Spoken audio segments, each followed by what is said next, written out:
Selamat datang di YouTube Dr. Epanusunan.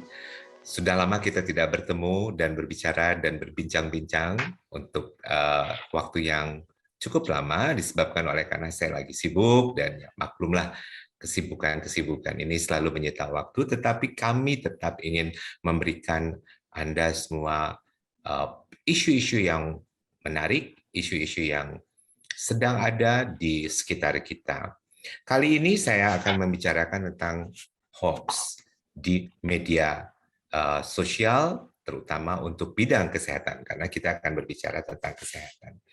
Kalau kita melihat hoax itu di beberapa kamus, misalnya kamus Merriam-Webster, hoax itu dikatakan adalah to trick into believing or accepting as genuine some over posterius, atau kalau saya boleh terjemahkan dalam bahasa Indonesia, mengelabui agar percaya atau menerima sebagai sesuatu yang asli, yang salah, dan seringkali tidak masuk akal. Atau menurut Cambridge mengatakan a plan to deceive someone, such as telling the police there is a bomb somewhere when there is not one, or a trick. Atau rencana untuk menipu seseorang seperti memberitahu polisi ada bom di suatu tempat, padahal tidak ada, dan ini adalah satu tipuan. Jadi, teman-teman, sahabat-sahabat sehat saya sekalian, memang hoax itu sekarang merajalela di mana-mana. Dan yang paling menonjol itu hoax tentang kesehatan. Kita mencoba untuk menelusurinya atau ngobrol-ngobrol deh dengan salah seorang sahabat saya. Saya punya sahabat banyak sekali dan yang beliau ini istimewa sekali. Kenapa? Coba kita bertemu dengan Dr. Rosis Mandoko, spesialis penyakit dalam, konsultan endokrin metabolik dan diabetes, Ketua Perkumpulan Endokrinologi Indonesia Cabang Tangerang. Ayo kita bertemu dengan beliau.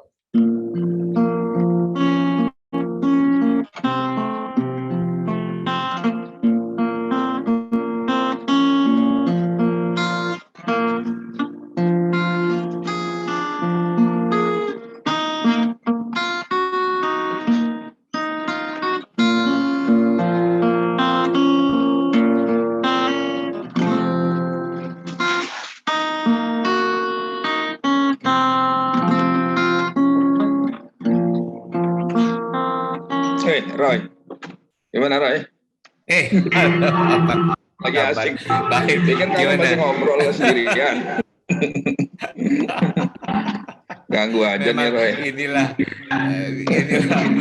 memang dampaknya ya kalau kita ngomong kayak orang gimana sendirian di rumah gitu. Tapi seneng banget nih ketemu kamu hari-hari seperti ini. Dan kita nih lagi bicarain hoax nih atau apapun yang kita anggap hoax ataupun suatu hal untuk penipuan. Gimana, Rosis, punya pengalaman banget atau bagaimana pendapatnya sih tentang hoax di media sosial, terutama untuk kesehatan yang berkaitan dengan kita ya, karena kita kan dokter ya. Iya, kalau saya ngamat ini bukan hoax ini sudah pembodohan dan pembohongan publik yang terstruktur.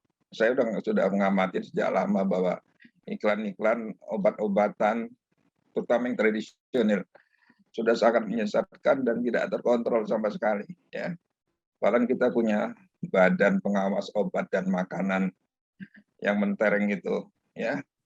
Dan kita punya Yayasan Lembaga Konsumen Indonesia. Kita ada komisi, ya, Komisi Penyiaran Indonesia. Ada apa lagi? Persatuan Pengusaha Periklanan Indonesia. Kita juga punya Dewan Pers. Itu semuanya sebenarnya bisa mengontrol iklan-iklan obat yang menyesatkan itu. Tapi yang sedih sekali, yang berkontribusi besar dalam penyesatan itu justru dikira kalangan medis, padahal bukan kalangan medis. Itu mereka yang menggunakan atribut-atribut medis dan mengaku-ngaku sebagai tenaga kesehatan. Gitu, Roy. Oh, pasti kau lagi bicara tentang dua orang ataupun lebih yang mengaku profesor yang menuliskan tentang bahwa ada satu modulasi pengobatan diabetes yang tidak tidak boleh diberikan dan juga nggak usah dengerin kata-kata dokter. Ya, Ya, betul sekali. ikutilah petunjuknya. Yang itu ya, yang itu kalau kalau kalau Itu kalau betul itu maksudnya itu ya. iya, dua itu yang Itu menonjol. terus gimana tuh? Dua itu kan menonjol karena mereka mengasuh profesor, guru besar endokrin terkenal di Indonesia. Padahal kita jangankan wajahnya, namanya aja kita nggak kenal kan. Saya kira itu rekaan atau orang yang memproklamirkan diri sebagai ahli endokrin. Tapi saya curiga ya, kalau kalian lihat wajah-wajah itu bukan wajah-wajah orang kita kayaknya ya. Kita kayaknya Kelihatannya. ditempel-tempel dari luar itu. Tapi mengenai klaim-klaim dua beliau ini, tanda kutip profesor ini, selain menyesatkan juga apa ya, mendiskreditkan kita ya. Seperti contohnya, kalau Anda bertemu dengan seorang dokter memberikan obat tertentu, sebutkan metformin, silakan langsung pindah ke dokter lain.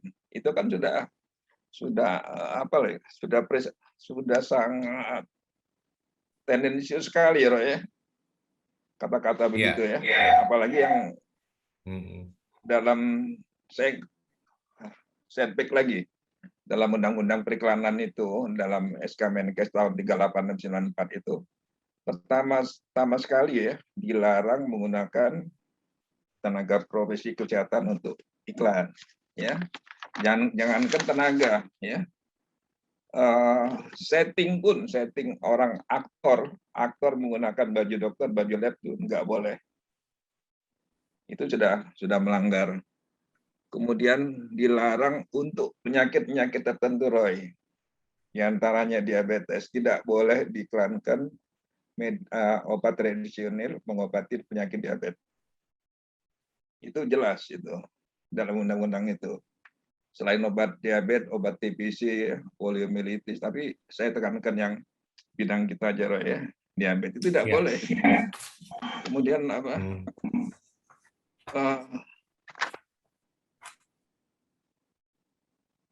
Saya bilang apa ya? Bahwa ini kan dia bukan cuma mengiklankan diri, tapi mengajak menyesatkan orang lain, terutama masyarakat kita yang tidak terlindungi dengan iklan-iklan begini ya. Padahal kalau saya sebutkan tadi yang beberapa institusi atau badan yang berwenang mengawasi periklanan obat itu, mereka terakhir ketemu duduk bersama itu kalau saya nggak ingat tahun 99, Roy. Setelah itu lepas kontrol. Ya. Sebenarnya kita sudah punya rambu-rambunya. Mestinya mereka duduk bersama. Tapi ternyata tahun 99 mereka duduk bersama, setelah itu lepas kontrol. Jadi peraturan tinggal peraturan, undang-undang tinggal undang-undang. Gitu, Roy. Iya, saya melihat sih ya, kelihatannya ada usaha untuk terus mengangkat ini ke permukaan karena kita ingat deh dulu ada satu apa namanya satu di WhatsApp itu beredar begitu banyak tentang metformin bisa menimbulkan kanker. Kira-kira 2 tahun yang lalu. Halo, apakah suara saya kedengaran? Kedengaran, Roy, kedengaran. Ya, kedengarannya. Dan kemudian kita lihat ternyata bulan Juli Agustus ini keluar lagi itu berita itu dan sekali lagi ditanyakan kepada teman saya terutama isu yang mengenai NDMA pada metformin yang menyebabkan ini diharuskan ditarik ya padahal sebetulnya NDMA itu ini hanya ditarik pada dua perusahaan farmasi ya yang membuatnya ya. Tapi ini diangkat kembali artinya 2 tahun yang lalu pernah beredar terus saya masih ingat banget itu saat sebelum COVID-19 saat sebelum pandemi ada keluar isu ini lalu tiba-tiba Juli Agustus saya dibanjiri lagi pertanyaan Roy ini benar nggak sih metformin ditarik di pasaran apakah ada usaha-usaha terselubung di sini yang kelihatannya terstruktur, yang memang dimaksudkan untuk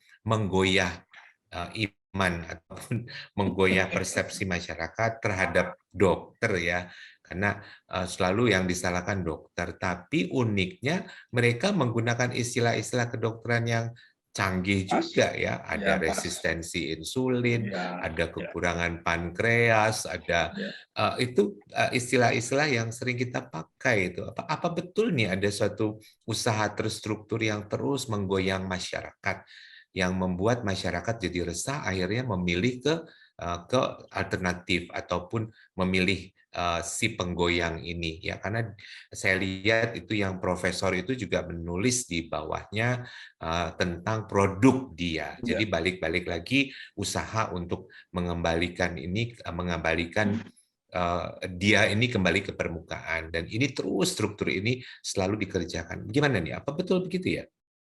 Kalau lihat itu sebenarnya gampang sekali. Siapa yang paling berkepentingan dalam merusak reputasi metformin dalam hal ini? Tentunya perusahaan perusahaan besar. Kalau saya ini masih dugaan saya, perusahaan besar atau obat-obat tradisional. Perusahaan besar itu misalnya obat-obat baru ya, obat-obat baru kan. Obat-obat baru mungkin mereka punya kepentingan. Misalnya dulu sudah terjadi di golongan sulfonylurea ya, golongan tazon atau golongan akarbos yang dijelek-jelekan itu. Saya kira selain perusahaan besar juga yang kecil-kecil yang main ini obat tradisional ini, mereka nggak punya tempat kan. Jadi dia mainnya begitu. Saya kira itu. Tugas kita kan Jadi bukan apa namanya cuma mengamati, tapi kita harus meluruskan ya, meluruskan itu ya, isu-isu NDME itu kan batch tertentu aja. Sama dengan vaksin yang bikin mati orang itu kan batch tertentu aja yang tercemar malah ya. Saya kira itu. jadi usaha usaha kita yang paling baik apa nih? Salah satu ini sih sebetulnya Ya, kita mau mengedukasi masyarakat juga, jangan terlalu percaya penuh dengan walaupun kelihatan kalau kita lihat beritanya seperti tersusun rapi, ada foto, ada gambar-gambar ya, kedokteran ya, tapi usaha kita untuk supaya kembali deh ke dokter, tanyakan kepada dokter, karena kita tahu memang dokterlah yang bisa membantu kita terutama dalam pengobatan diabetes ya. Selain itu apa aja sih yang bisa kita lakukan? saya kira gini Roy, saya masih berpegang pada Undang-Undang 386 tahun 94 itu ya, Ya. putusan Menkes itu. Itu rambunya sudah jelas sekali, kata-kata dalam iklan itu pun sudah, kata aman aja nggak boleh disebut, kata super misalnya nggak boleh disebut ya. Jadi kata-kata yang ganda tidak boleh disebut. Jadi kata-kata pun nggak boleh ada panduannya. Kalau kita lihat sekarang kan udah bombastis sekali, kecanggihan obat ini efek samping tidak ada, itu nggak boleh tuh. Efek samping tidak ada misalnya, obat ini aman untuk anak-anak aman, itu udah salah sekali. Jadi kalau nggak ada orang lain yang mau ngomong, ya kita aja yang ngomong. Kalau begitu ada iklan begitu, kita keluarkan lagi di podcastnya ini ya. Jadi kita awasin aja iklan-iklan itu. Tapi mereka nggak main di iklan-iklan besar, Oke. di media besar ya. Media mainstream nggak mereka main. Mereka media online yang kecil biasanya ya. Kalau mainstream mungkin pelanggaran itu yang paling jelas itu yaitu tenaga Iya. kita Jadi dokter jadi model iklan itu sudah nggak boleh ya. Satu hal lagi Roy, betul. Kita sudah punya klinik Iya. diabetes, klinik diabetes, nama pakai rumah sakit diabetes, perawatan diabetes. Padahal kalau kita lihat isinya tuh nggak ada tuh ahli diabetes di klinik itu atau di rumah sakit itu. Gimana, Ray? Pengawasan gimana itu? Saya nggak nyebut namanya klinik diabetes apa gitu ya. Tapi Roy tahu lah siapa yang saya sebut itu. Gede-gede itu.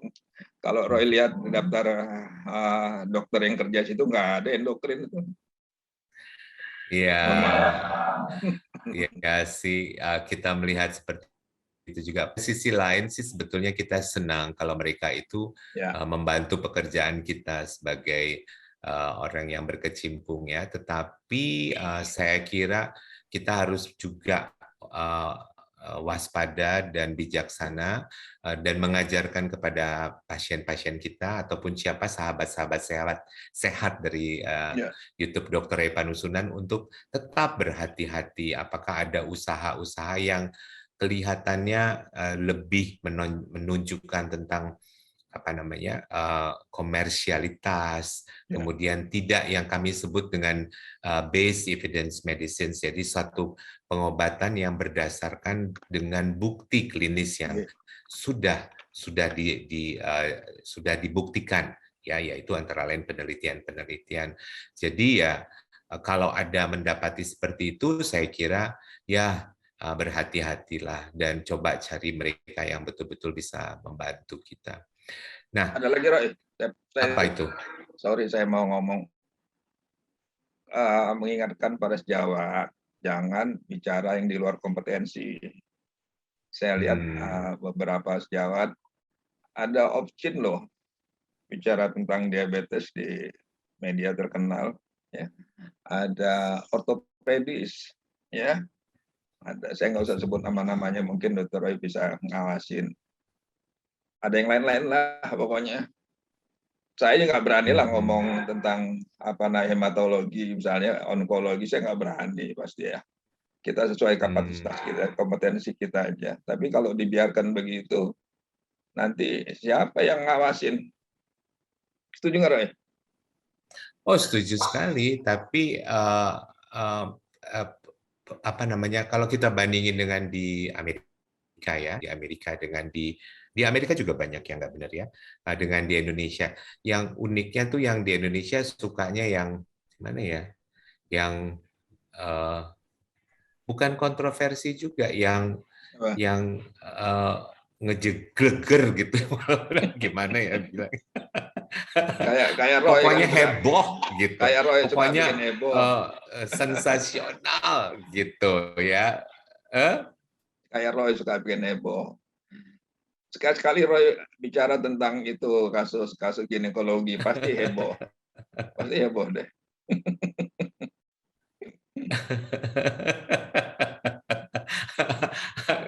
Nggak berani gue. Tapi ya patut kita cermati juga ya, karena ini berbalik adalah bahwa masyarakat tidak mendapatkan layanan kesehatan sesuai dengan kepentingan dia, begitu ya. Karena yang kalau saya boleh sebut yang mengatakan itu suboptimal lah. Jadi Ya, nggak pada posisinya itu untuk mengatakan. Saya setuju sekali. Saya setuju sekali. Nah, kita nanti akan bikin lah lagi beberapa podcast dan YouTube juga terutama buat ini orang awam juga banyak yang nonton, yang menyaksikan. Jadi kayaknya tuh kalau kita menemukan satu artikel atau kita menemukan sesuatu apa namanya flyer atau gambar ya, ataupun kiriman WhatsApp berupa keterangan yang akhirnya menyebutkan tentang superioritas, lebih baik daripada dokter, ya. kemudian juga lebih lebih lebih canggih, lebih Lebih bisa aman. apa-apa, lebih aman. Ya, Pokoknya everything deh. Ya, kita saja mengaku kita sebagai dokter itu pengetahuan kita masih harus terus ya, ditingkatkan. Tapi betul. kalau ini udah dia tulis iklannya wow, udah super deh seperti kau bilang tadi kan, Ya, udah nggak boleh ngomong semuanya super, itu gue Roy. punya. Nggak Iya boleh makanya kata-kata makanya super, nggak boleh. itu makanya saya bilang udah super, Makanya, jadi ingetin. mengingatkan ya. Jadi Ya, kalau memang terlalu bombastis begitu, kita wajib hati-hati ya, para sahabat sehat saya semua, kita harus hati-hati bahwa ada sesuatu di balik itu. Ya, ada yang kampanye yang ingin menggoyahkan kami para dokter, di mana ujungnya adalah keuntungan pribadi. bisnis. Ya, saya kira itu ciri Betul. khasnya ya. Nanti supaya teman-teman kita yang menyaksikan YouTube ini, baik nanti kalau di podcast MidMed ya ada di para dokter-dokter sekalian juga, saya kira kita bisa mengidentifikasi begitu ya. Ini pokoknya kalau udah gini nih, jangan deh, mendingan tanya dokter deh. Ya, habis. Tapi karena mereka pakai istilah-istilah kedokteran yang keren-keren sih ya, jadi kadang-kadang Betul, si Roy. pembacanya juga jadi merasa wah ini benar, dan makin apa dialihkan ataupun makin di apa namanya forward ke teman-teman lain atau pembicara lain atau pembaca lain, makin naik dia di media sosial, makin gampang untuk dibaca ya, karena terus keluar seperti itu. Jadi kita harapkan pasien-pasien kita, sahabat-sahabat teman-teman sejawat kita itu ikut aktif untuk menghentikan promosi ataupun kampanye seperti ini ya. Nah, Ya, setuju, Roy. Senang oke, sekali. kenapa? Senang sekali hari kita sampai pada topik yang menarik ini. Pasti. Dan kita kalau nanti ada yang bertanya di YouTube saya atau di podcast, kita akan jawab bersama-sama ya. Karena Oke. ini tujuannya saya kira buat kepentingan pasien dan juga untuk profesionalisme kita sebagai seorang tenaga kesehatan atau dokter ya. Ayo kasih kata terakhir Rosis sebelum kamu main gitar lagi. Kata terakhirnya apa ya? Sebenarnya yang terpengaruh pada iklan-iklan yang Roy sebut tadi sebagai hoax tadi bukan cuma awam, Dr. Roy, ya, terutama para medis, nurse, ya, edukator diabetes itu mulai goyang gara-gara iklan-iklan gitu. Kalau dokter kan dia lebih pintar dia nyaringnya ya. Tapi kalau nurse kita yang di bawah kita, nurse yang berhadapan dengan pasien, kalau ditanyain soal itu gelagapan, ya. Jadi mungkin kita kalau ada yang kasus-kasus begini, kita jangan lupa mengedukasi para pembantu-pembantu kita, rekan-rekan kita di keperawatan maupun di edukasi, edukator lah, apa itu ahli gizi lah ya, atau di nurse dimanapun, alfarmasi, supaya meluruskan berita ini dengan bertanya pada sumber yang dapat dipercaya. Saya kira itu. Dan jangan terlalu percaya semua ya, walaupun berkedok Ya, segala istilah-istilah yang kelihatannya canggih-canggih ya. saya kira Oke, itu. terima kasih sekali Rosis. Sama-sama, Benar-benar Roy. saya juga bahagia banget bisa akhirnya mengungkapkan isi hati saya, kepingin memberitahu dan edukasi pasien, teman-teman sejawat yang akhirnya semuanya akan membuat semuanya lebih nyata dan lebih baik. Baik, terima kasih banyak. Roy, Ya, panggil orang BPOM oh boleh. di podcast ini. Kalau mereka nggak Boleh. terketuk, dipanggil aja, Roy. Oh, Segut ID, nanti aku bilang Majen deh. Kita keroyok aja sama-sama. Boleh.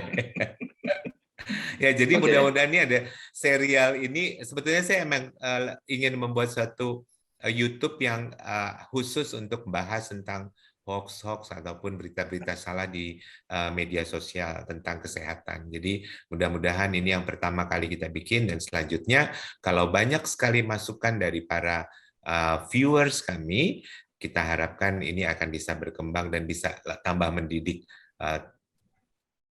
Indonesia. Membuat Indonesia lebih pintar dan tidak banyak lebih pintar dan lebih bijak dalam hal memilih yang mana yang baik dan yang mana yang benar. Ya, thank you very much. Thank you, sehat selalu. Saya siap menerima ikan pancingannya. Boleh diambil ke rumah. Oke. Okay. Oke, sampai ketemu. Ya, sehat selalu. Bye. Sama-sama, Roy. Bye.